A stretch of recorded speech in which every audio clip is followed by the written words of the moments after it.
111장은 하나님이 주로 어떻게 하시는가 이런 것을 우리가 살펴보았는데, 이 112편은 우리 의인의 모습, 하나님을 섬기는 우리 의인의 모습은 좀 어떠한가, 그들은 또 어떤 복을 받는가, 그런 것입니다. 첫 번째로 의인은 하나님을 경외하는 자예요. 그리고 그의 계명을 크게 즐거워한다. 하나님을 사랑하기 때문에 하나님이 하시는 말씀을 아주 즐거워하는 것이죠. 의인은 먼저 하나님을 경외하고, 이 땅에서는 결국 그 주어진 게 계명이잖아요. 주신 말씀. 그걸 아주 즐거워한다는 거예요.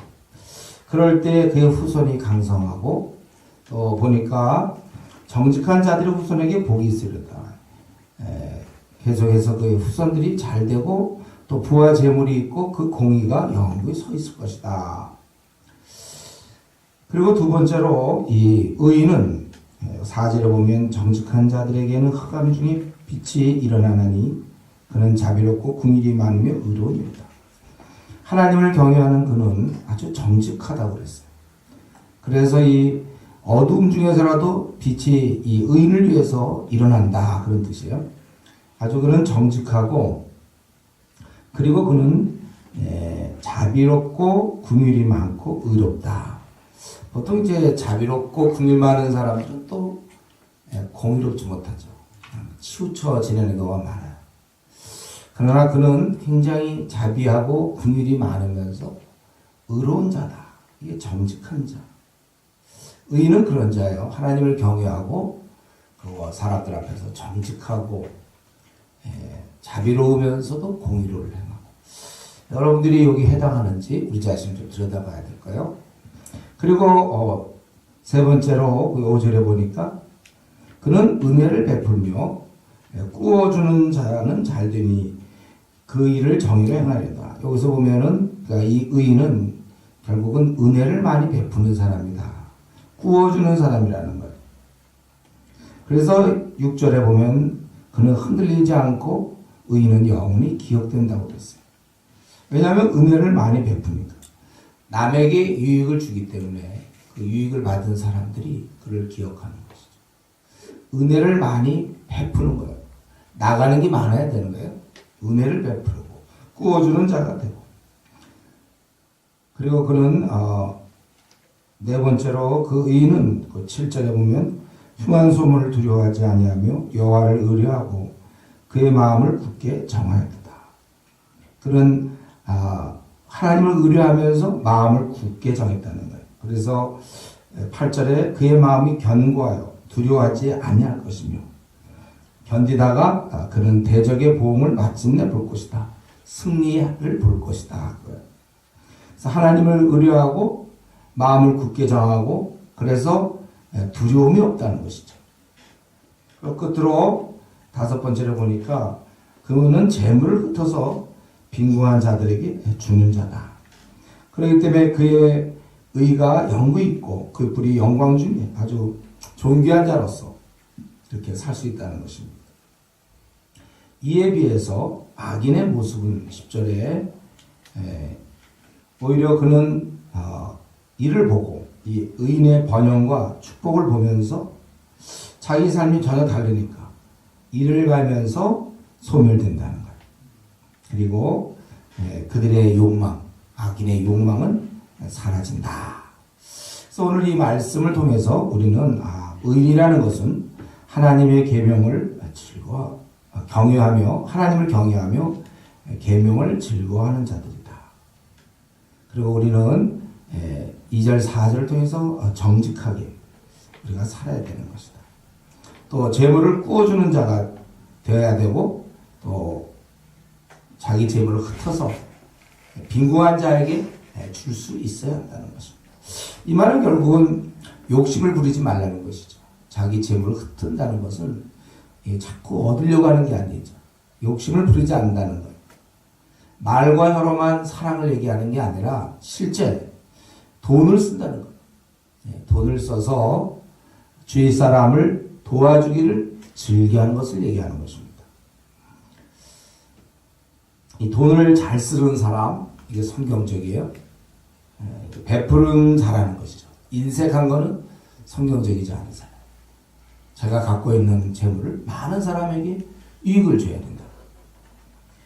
사도행전 20장 35절에 보면 주께서 친히 말씀하신 바 주는 것이 받는 것보다 복되다 하심을 항상 기억해요. 항상 그것을 기억해야 되는 것입니다. 긍휼을 베푸는 자가 어떻게 하면 될 수 있는가? 돈을 쓰면 되는 거예요. 이 시대는 아주 간단해요. 다른 걸 막 할 게 별로 없어요. 자기가 뭐 어떻게 뭐 도와주고 뭐 돈으로 할 수 있어요. 돈을 많이 쓰면 되는 것입니다. 재물이라는 것은 뭐라 했어요? 그 나라고 그랬잖아. 재물은 내가 열심히 내 생을 한 달이면 한 달을 들여서 월급을 받는다고 그랬어요. 그러니까 그 돈이 내 삶과 맞바꾼 거예요. 내 삶. 그걸 이제 쓰는 거죠. 이게 남을 섬기는 거예요. 그래서 우리가 돈을, 결국 오늘 이 아침 말씀은 돈 좀 쓰라고 그래요. 구두쇠같이 굴지 말고 돈을 써라. 남을 도울 사람이 있지 않느냐? 어려운 사람들이 있고 써라. 그리고 오늘 말씀 중에 보면 그 네 번째 아까 그는 하나님을 의뢰하고 그의 마음을 굳게 정한다고 그랬잖아요. 이건 힘든 상황 속에서 행한 소문을 두려워하지 않는다고 그랬죠. 7절에 여호와를 의뢰하고 그의 마음을 굳게 정했다. 그래서 그는 마음이 견고하여 두려워하지 않는다. 힘든 상황, 어떤 비관적인 현실 속에서도 그는 이렇게 굳건한 거예요. 흔들림이 별로 없어야 돼. 막 어쩔 줄 모르는 것은 신앙인이 아니에요. 그러한 상황에서도 이렇게 묵묵히 받아들이면서 다 이렇게 흔들림 없이 있는 것. 그렇기 때문에 여러분, 우리가 이 땅의 삶 속에서 염려와 근심이 많다면 그건 사실은 의인은 아니에요. 의인은 근심하면 안 돼요. 하나님을 신뢰하는데 의인의 특징이 그거잖아요. 하늘아버지가 모든 걸 다 갖고 있는데 무엇을 두려워합니까? 의인의 모습이 아니라는 거죠. 재벌 2세가 자기가 뭐 등록금 걱정하겠습니까? 자기 아버지가 돈 다 있는 거예요. 자기를 사랑하는 아버지가 다 해결해 줄 텐데 먹을 거 걱정하겠습니까? 뭐 등록금을 걱정하겠습니까? 마찬가지죠. 내가 내 앞날에 대해서 근심과 염려가 많다면 하나님을 의지하지 않는 거예요. 의인의 모습은 아닙니다. 우리는 이런 면에서 두려워하면 안 되고, 이에 비해서 우리 악인의 모습이 아까 10절에서 보면 그들은 결국은 악인들의 욕망은 사라진다 그렇게 되어 있어요. 악인들은 자기의 욕심을 실컷 욕심대로 살고 욕심 부리고 있지만 그들은 망하게 된다는 거예요. 세상에는 오늘 본문을 보면 의인과 악인이 있는데 오늘 본문을 통해서 보면 간혹 욕심이 기준이 되는 것 같아요. 자꾸 움켜쥐는가 흩어주는가. 특별히 악인들의 욕망은 사라지로다 이렇게 얘기했어요. 그렇기 때문에 우리 의인인 우리들은 욕심이 있어서는 안 됩니다. 우리가 욕심을 부리면 안 돼요. 그리스도 예수의 사람들은 육체와 함께 그 정욕과 탐심을 십자가에 못 박았느니라. 우리는 욕심을 부려서는 안 되고 자족을 해야죠. 자족. 욕심을 여러분 부리지 않으려면 여러분이 자족을 해야 돼요. 이만큼 살게 된 거 감사하고. 이러면 우리가 욕심을 안 부릴 수 있어요. 자족을 해야 된답니다. 자족을 해야 되는 것입니다. 한번 우리 자신을 들여다볼 때 최근에 나는 어떠한 욕심에 붙잡혀 있는가? 내 삶의 지금 동기는 난 무엇을 위해서 지금 무엇을 정말 내 밑바닥이 난 지금 무엇 때문에 내가 움직이고 있는가? 내 지금 삶의 근본에 나는 무엇을 원하고 있는가? 그것이 위로부터 주어진 겁니까? 아니면 내 속에 있는 욕심입니까? 우리가 이러한 기도 시간을 통하여 내 욕심을 버릴 수 있도록 기도해야 돼요. 내가 지금 최근에 나는 어떤 욕심을 내가 붙잡고 있는가?